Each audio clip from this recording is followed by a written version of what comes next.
Assalamualaikum warahmatullahi wabarakatuh. Waalaikumsalam warahmatullahi wabarakatuh. Selamat pagi, salam sejahtera buat kita semua. Selamat pagi, Pagi, Bu. Bu.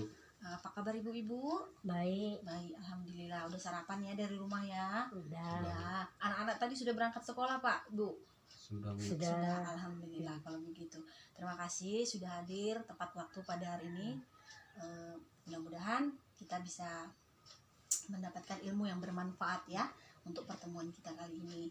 Nah, sebelum masuk ke materi selanjutnya, sebelumnya masih ingat apa materi kita yang bahas bulan lalu tentang modul kesehatan dan gizi. Kesehatan, Bu. Iya, masih ingat Bapak sesi yang terakhir itu tentang apa, Ibu? Tentang kesakitan pada anak dan kesehatan lingkungan. Iya, terima kasih Bapak. Kesakitan pada anak dan kesehatan lingkungan itu adalah sisi terakhir yang kita bahas di modul kesehatan dan gizi ya. Nah, kemarin kita bahas sedikit tentang masalah penyakit ya. Penyakit apa aja kemarin, Bu? Ada diare, terus cacingan dan malaria. Iya. Jadi mudah-mudahan kita tidak terjangkit penyakit-penyakit itu ya, kan sudah kita bahas juga bagaimana pencegahannya. Oke, baik. Ini kita masuk ke modul yang keempat. Sesi pertama di modul ini tentang upaya pencegahan kekerasan dan perlakuan salah terhadap anak. Ini modul perlindungan. Yang modul keempat ini adalah modul perlindungan anak. Nah, ada di situ sesi pertamanya adalah pencegahan kekerasan dan perlakuan salah terhadap anak. Nah, sebelum kita masuk ke materi, saya mau mengajak ibu bapak ibu ini untuk ice breaking dulu. Nah, perhatikan saya yang pertama, ketika saya katakan Marina, nah, pegang pipinya ya, yuk, Marina. Kalau saya bilang menari seperti ini. Menari. Nah, kalau saya bilang di atas sebegini tangannya. Di atas. Menara begini di atas, oke? Bisa dipahami ya? Nah, kita tes ya. Marina menari di atas menara. Marina menari di atas menara. Konsentrasi ya.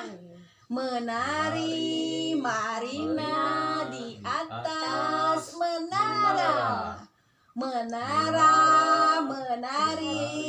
Marina di atas. Oke. Konsentrasi ya, jadi masih segar ya kan? Oke, terima kasih Bapak Ibu. Baik, kita lanjutkan. Di sesi yang pertama ini di modul keempat, upaya pencegahan kekerasan dan perlakuan salah terhadap anak.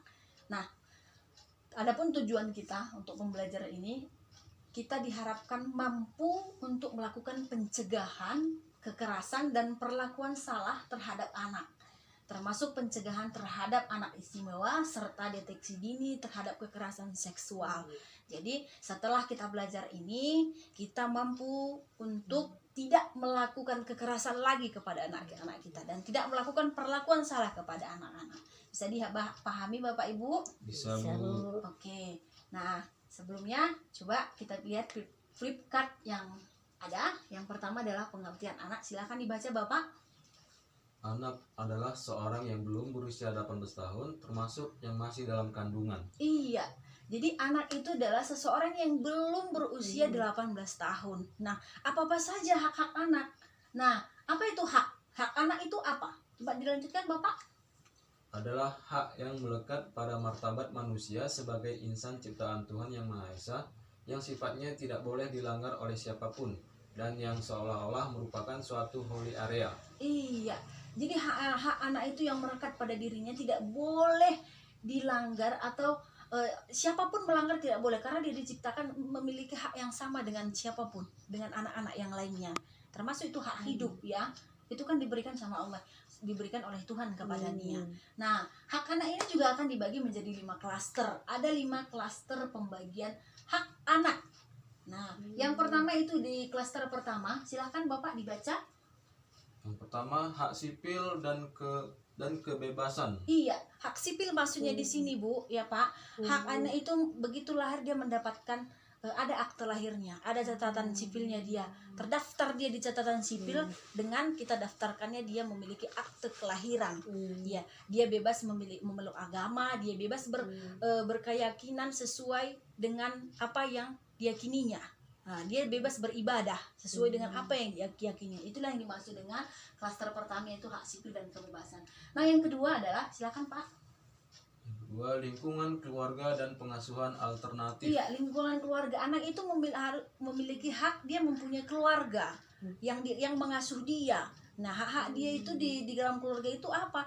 Dia bisa mendapatkan makanan, pakaian dari keluarganya. Nah, yang ketiga adalah, silakan Pak. Yang ketiga, kesehatan dan kesejahteraan dasar. Iya, yakni ini untuk anak-anak yang terlantar, yang memerlukan perlindungan khusus. Jadi kalau ada anak-anak terlantar ini biasanya dilindungi juga oleh negara.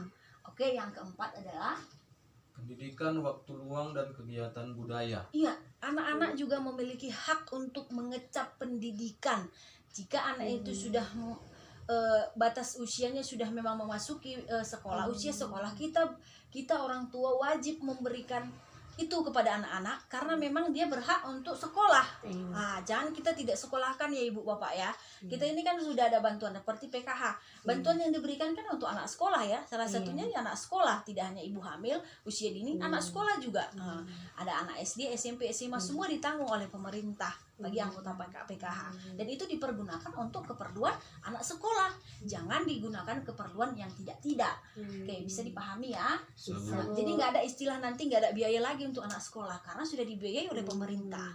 Oke, selanjutnya adalah yang klaster kelima, langkah-langkah perlindungan khusus. Iya, langkah-langkah perlindungan khusus ini bagi anak-anak yang berkebutuhan khusus. Jadi anak yang berkebutuhan khusus itu biasanya dia cacat, contohnya bisa cacat mental atau cacat fisik, dia memiliki hak yang sama dengan anak yang lain. Tetapi ada juga dia memiliki hak yang sama dengan anak-anak lain, dia bisa mendapatkan pendidikan juga, mendapatkan makanan, mendapatkan perlindungan hukum juga. Bisa dipahami ya sampai di sini? Bisa, Bu. Ada yang mau ditanyakan? Pas, Bu. Pas ya. Nah, di flip card selanjutnya juga ada 31 hak anak. Bapak Ibu tadi sudah saya lihat sudah ada yang membaca-baca juga tadi. Nah, dari ke-31 itu Pak, apa yang Bapak pahami atau apa yang tidak paham dari hak anak yang tertulis di sana itu? Saya mau bertanya, Bu. Ya. Ini maksudnya apa, Bu? Berhubungan dengan orang tua bila terpisahkan. Arti terpisahkan itu maksudnya seperti apa, Bu? Oh iya. Makasih Bapak pertanyaannya. Artinya ketika kadang anak-anak ini kan nggak sekolah di SD mungkin bisa dengan kita ya, SMP mungkin di kota, dia ngekos gitu ya. Jadi tetap si orang tua, walaupun orang tua itu di kampung, anaknya di kota, jadi harus kita jalin juga komunikasi. Bukan berarti anak itu sudah di kota kita biarkan saja dia hidup berkembang semaunya. Tetap ada juga kontrol dengan kita karena itu haknya tetap haknya adalah mendapat perhatian dari orang tua. Begitu maksudnya Pak. Bisa dipahami ya? Bisa. Iya, oke. Terima kasih. Kalau begitu kita lanjutkan kembali ke pengertian kekerasan terhadap anak. Nah, kekerasan, saya mau tanya dulu nih Bapak Ibu, pernah nggak berlaku keras atau melakukan kekerasan terhadap anaknya? Pernah Ibu? Pernah nggak dicubit anaknya? Cubit enggak, merepet. Oh, merepet ya, direpetin. Kenapa direpetin Ibu?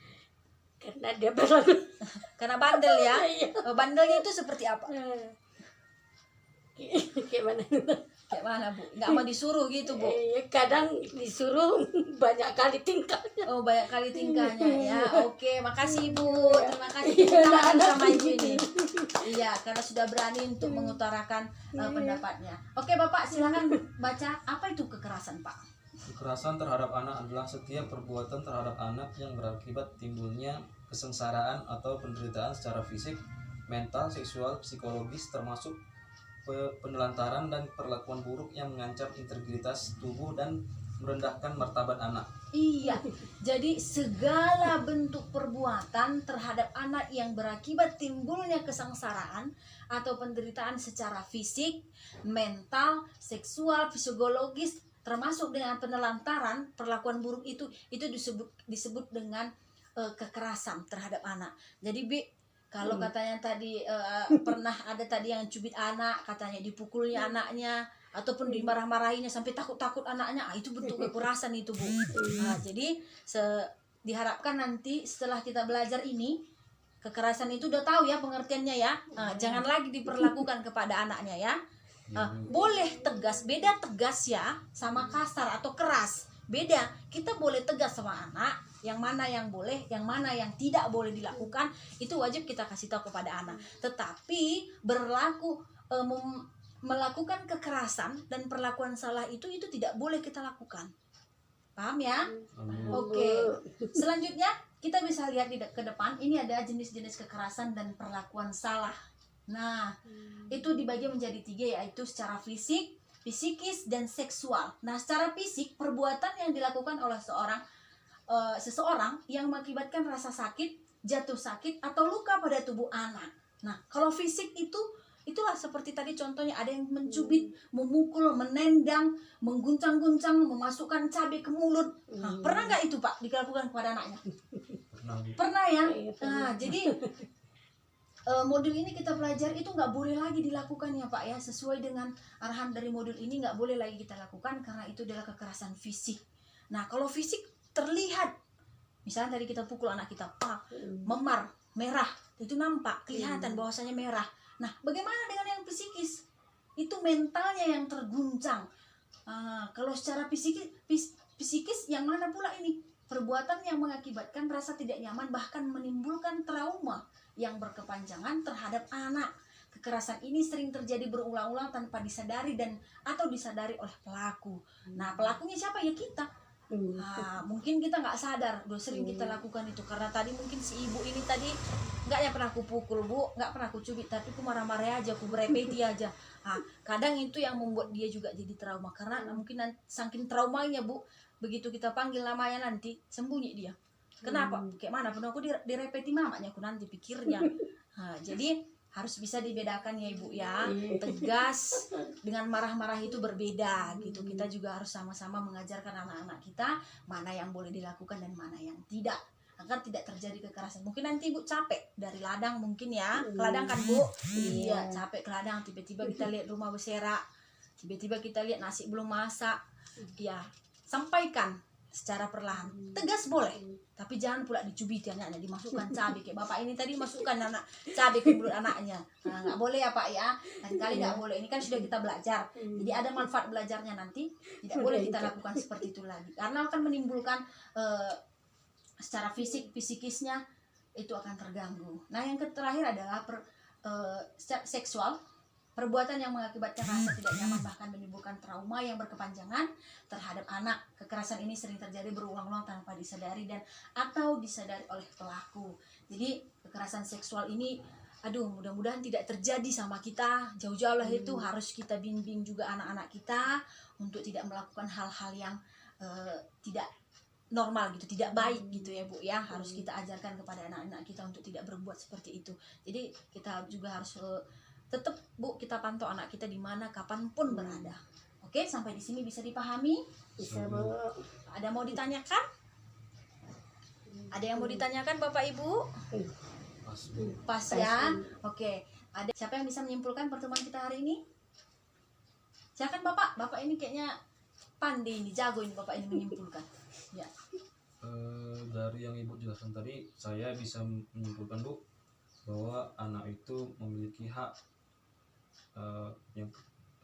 hak dari orang tuanya. Kemudian anak-anak itu jangan diperlakukan salah, jangan melakukan kekerasan pada anak, misalnya kekerasan fisik, kekerasan psikis atau seksual. Itu yang saya dapat. Iya, terima kasih Bapak. Tepuk tangan ya Bu kepada Bapak ini. Mantap. Kasih jempol sama Bapak ini. Mantap. Oke. Jadi terima kasih. Nah, kesimpulannya adalah anak memiliki hak yang seharusnya dipenuhi oleh orang tua dan orang tua yang bertanggung jawab terhadap kehidupan anak. Nah, termasuk anak tidak memperoleh kekerasan dari siapapun. Salah satu hak-hak yang perlu dipenuhi adalah melindungi anak dari kekerasan, baik itu kekerasan fisik, psikis maupun seksual. Bisa dipahami ya? Sabu. Oke, terima kasih. Demikian saja pertemuan kita hari ini. Mudah-mudahan bisa bermanfaat bagi kita semuanya dan kita tidak melakukan lagi perlakuan salah sehingga menimbulkan kekerasan kepada anak-anak kita ya Bu ya, ya Bapak ya. Jadi ini informasi yang kita peroleh hari ini semoga bisa kita tularkan kepada orang-orang lain. Kita bisa membagikan ilmu yang bermanfaat dan jangan lupa bulan depan kita pertemuan kembali. Lebih dan kurang saya mohon maaf. Assalamualaikum warahmatullahi wabarakatuh. Selamat pagi. Waalaikumsalam warahmatullahi wabarakatuh. Selamat pagi, Selamat Bu. pagi, Bu.